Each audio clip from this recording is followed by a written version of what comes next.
Canal, Winchester, Ohio. This is Romeo and Juliet by William Shakespeare. Act 5, Scene 1, Mantua, a street. Enter Romeo. Romeo. If I may trust the flattering eye of sleep, my dreams presage some joyful news at hand. My bosom's lord sits lightly in his throne, and all this day an unaccustomed spirit lifts me above the ground with cheerful thoughts. I dreamt my lady came and found me dead. Strange dream that gives a dead man leave to think, and breathed such life with kisses in my lips that I revived and was an emperor. Ah me, how sweet is love itself possessed, when but love's shadows are so rich in joy. Enter Balthazar. News from Verona. How now, Balthazar?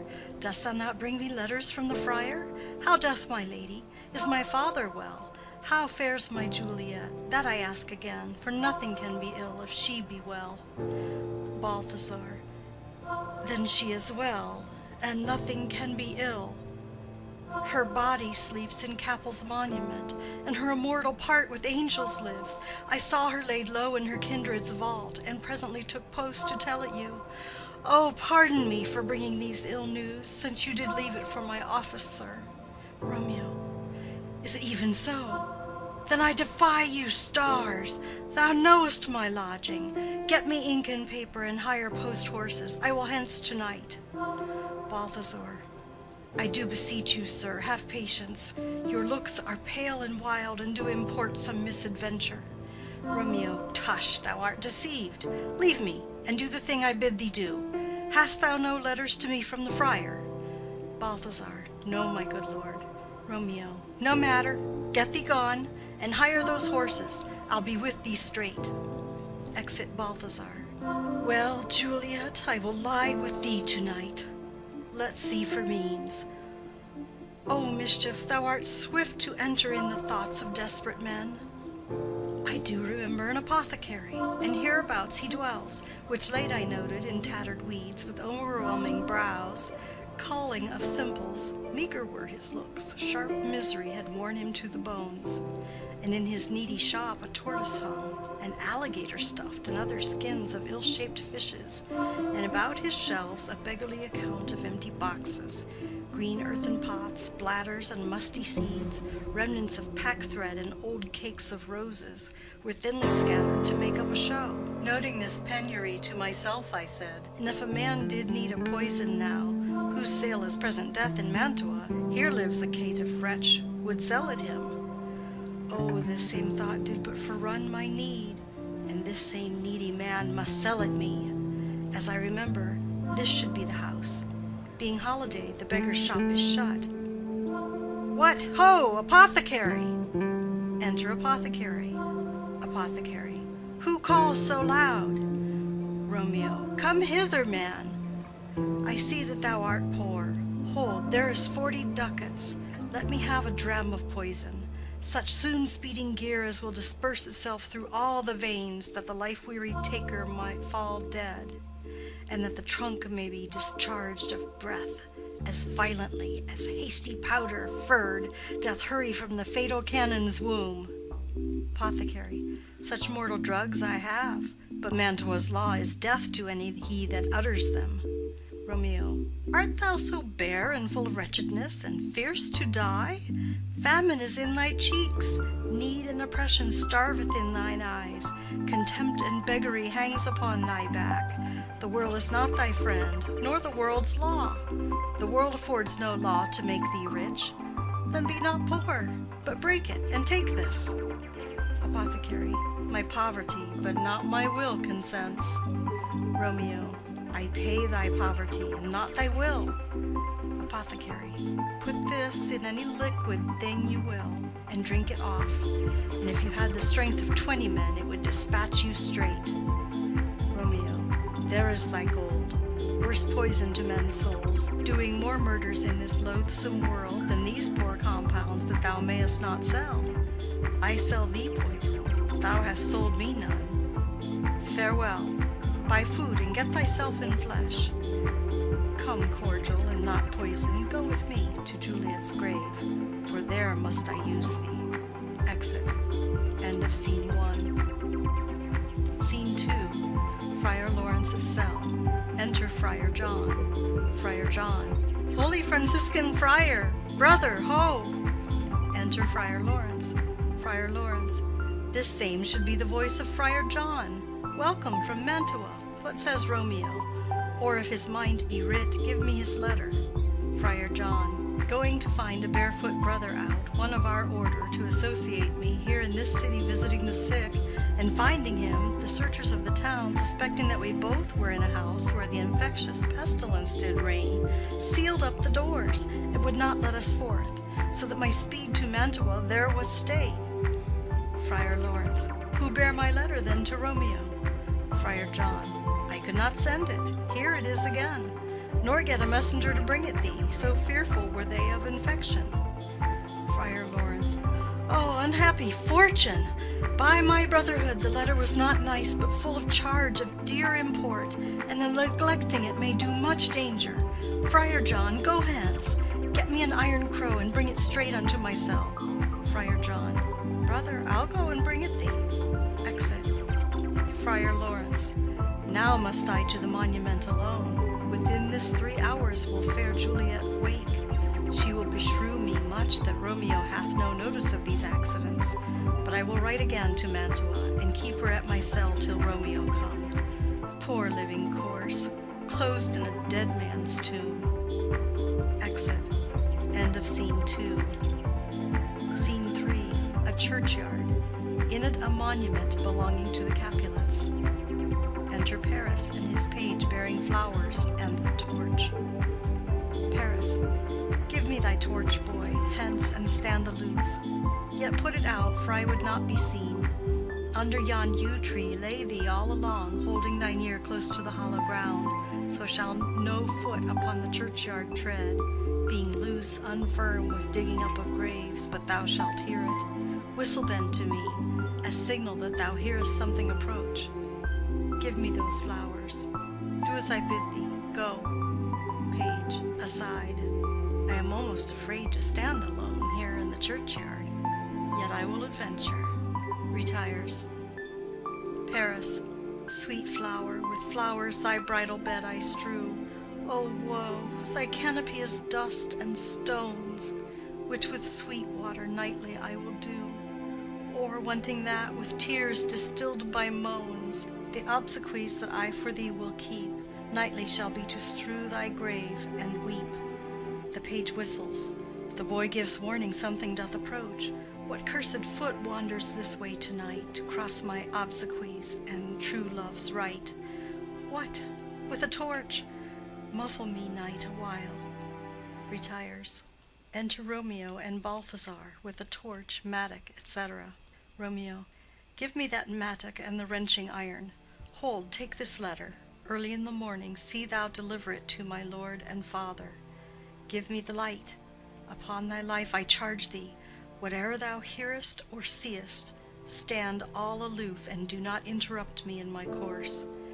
Why I descend into this bed of death is partly to behold my lady's face, but chiefly to take thence from her dead finger a precious ring, a ring that I must use in dear employment. Therefore hence be gone. But if thou, jealous, dost return to pry in what I further shall intend to do, by heaven I will tear thee joint by joint, and strew this hungry churchyard with thy limbs. The time and my intents are savage wild, more fierce and more inexorable far than empty tigers or the roaring sea. Balthazar. I will be gone, sir, and not trouble you. Romeo. So shalt thou show me friendship. Take thou that, live and be prosperous, and farewell, good fellow. Balthazar. For all this same, I'll hide me hereabout. His looks I fear, and his intents I doubt. Retires. Romeo. Thou detestable maw, thou womb of death, gorged with the dearest morsel of the earth, thus I enforce thy rotten jaws to open, breaking open the door of the monument. And in despite I'll cram thee with more food. Paris. This is that banished haughty Montague that murdered my love's cousin, with which grief it is supposed the fair creature died.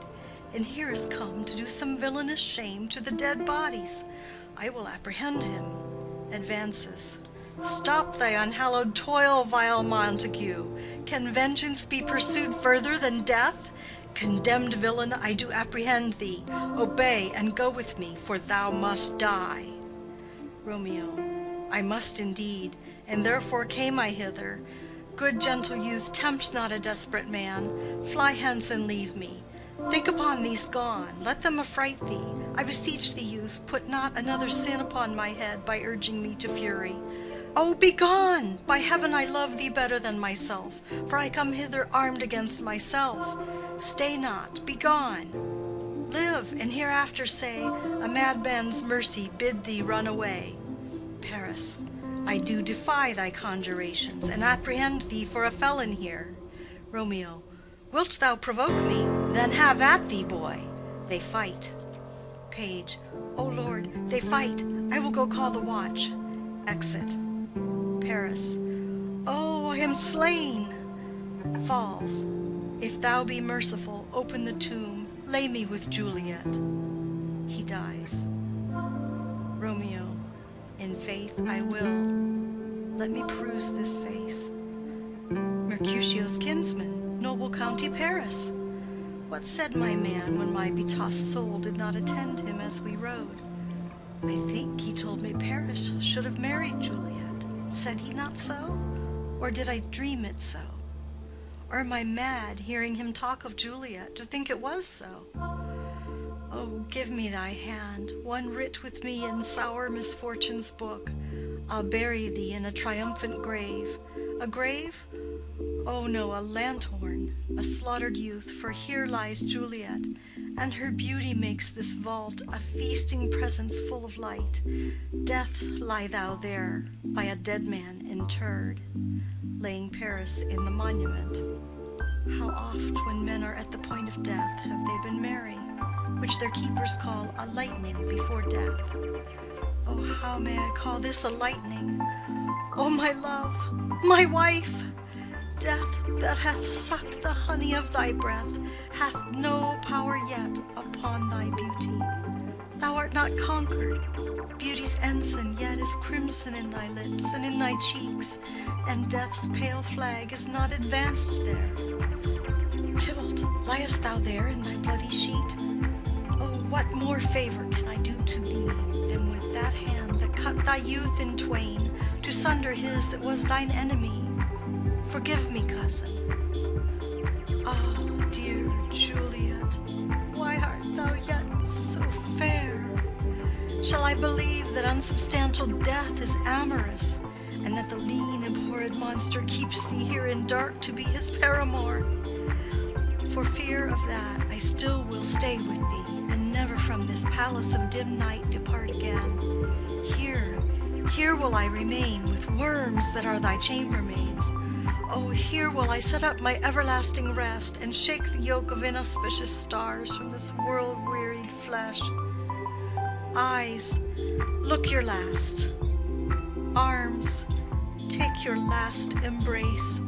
And lips, oh, you the doors of breath, seal with a righteous kiss a dateless bargain to engrossing death. Come, bitter conduct, come, unsavory guide, thou desperate pilot, now at once run on the dashing rocks thy seasick weary bark. Here's to my love. He drinks. O true apothecary, thy drugs are quick. Thus, with a kiss, I die. He dies. Enter at the other end of the churchyard Friar Lawrence with a lantern, crow, and spade. Friar, Saint Francis be my speed. How oft tonight have my old feet stumbled at graves? Who's there? Who is it that consorts so late the dead? Balthazar, here's one, a friend, and one that knows you well. Friar, bliss be upon you. Tell me, good my friend, what torch is yond that vainly lends his light to grubs and eyeless skulls? As I discern, it burneth in the Capul's monument. Balthazar, it doth so wholly, sir. There's my master, one that you love. Friar, who is it? Balthazar, Balthazar. Romeo. Friar. How long hath he been there? Balthazar. Full half an hour. Friar. Go with me to the vault. Balthazar. I dare not, sir. My master knows not but I am gone hence, and fearfully did menace me with death if I did stay to look on his intents. Friar. Stay then, I'll go alone. Fear comes upon me. Oh, much I fear some ill unlucky thing. Balthazar, as I did sleep under this yew tree here, I dreamt my master and another fought, and that my master slew him. Friar. Romeo. Advances. Alack, alack, what blood is this which stains the stony entrance of this sepulchre? What means these masterless and gory swords to lie discolored by this place of peace? Enters the monument. Romeo! O pale! Who else? What? Paris too, and steeped in blood. Ah, what an unkind hour is guilty of this lamentable chance. The lady stirs. Juliet wakes and stirs. Juliet. O comfortable friar, where is my lord? I do remember well where I should be, and there I am. Where is my Romeo? Noise within. Friar. I hear some noise. Lady, come from that nest of death, contagion, and unnatural sleep. A greater power than we can contradict hath thwarted our intents. Come, come away. Thy husband in thy bosom there lies dead, and Paris too. Come, I'll dispose of thee among a sisterhood of holy nuns. Stay not to question, for the watch is coming. Come, go, good Juliet. Noises within. I dare no longer stay. Juliet. Go, get thee hence, for I will not away. Exit Friar Lawrence. What's here? A cup, closed in my true love's hand. Poison, I see, hath been his timeless end. O churl, drink all and left no friendly drop to help me after. I will kiss thy lips. Haply some poison yet doth hang on them, to make me die with a restorative. Kisses him.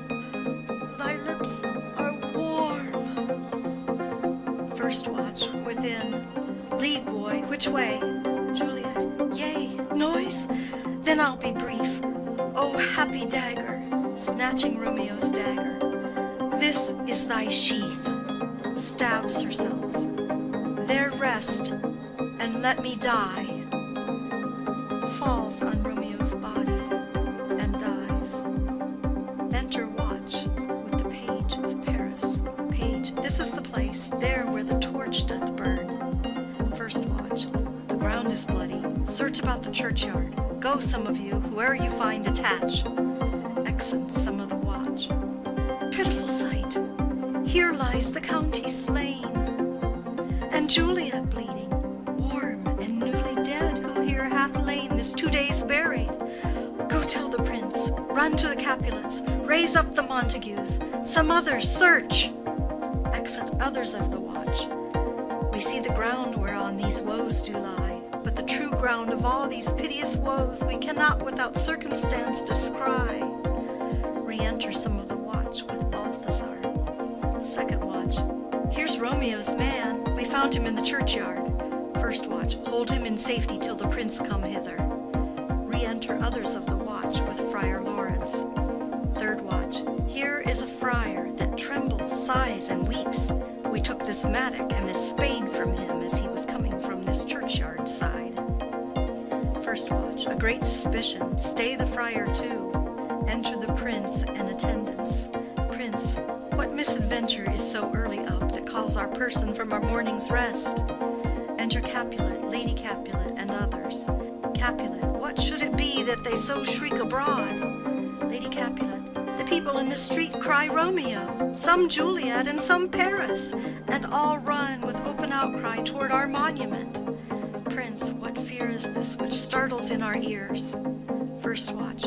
Sovereign, here lies the county Paris slain, and Romeo dead, and Juliet dead before, warm and new killed.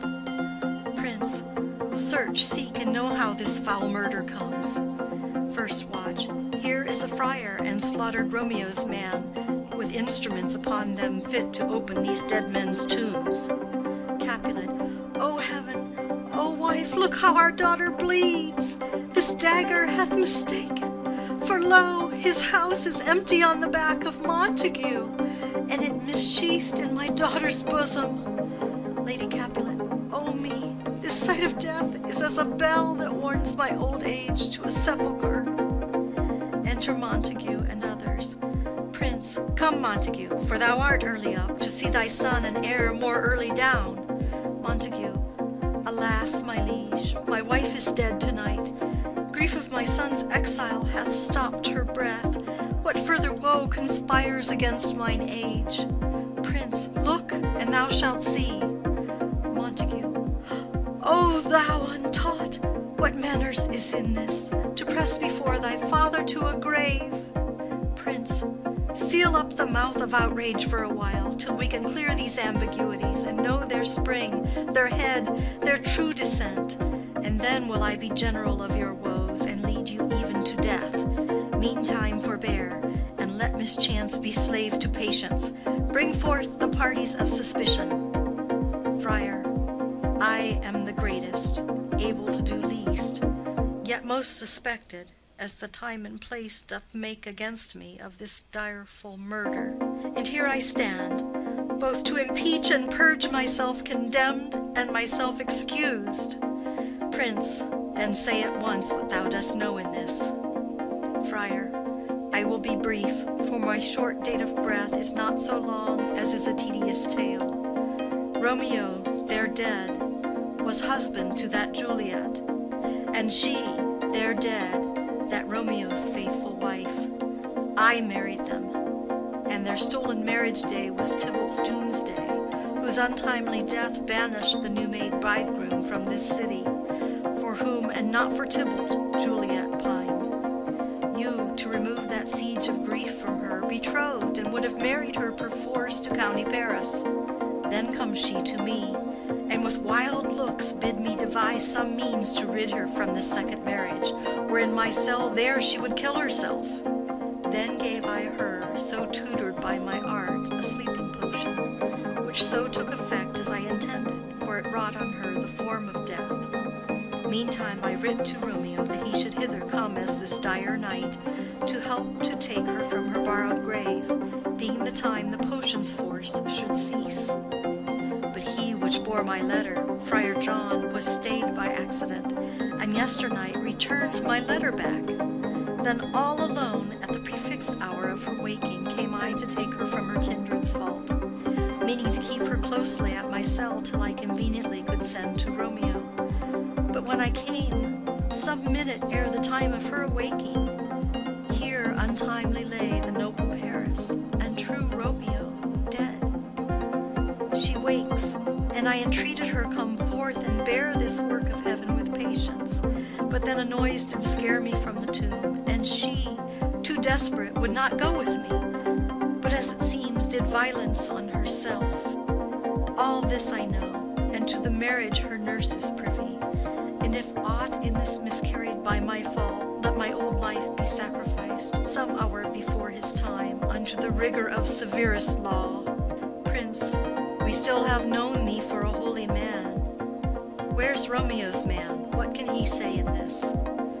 Balthazar, I brought my master news of Juliet's death, and then in post he came from Mantua to this same place, to this same monument. This letter he early bid me give his father, and threatened me with death, going in the vault, if I departed not and left him there. Prince, give me the letter, I will look on it. Where is the county's page that raised the watch? Sirrah, what made your master in this place? Boy, he came with flowers to strew his lady's grave, and bid me stand aloof, and so I did.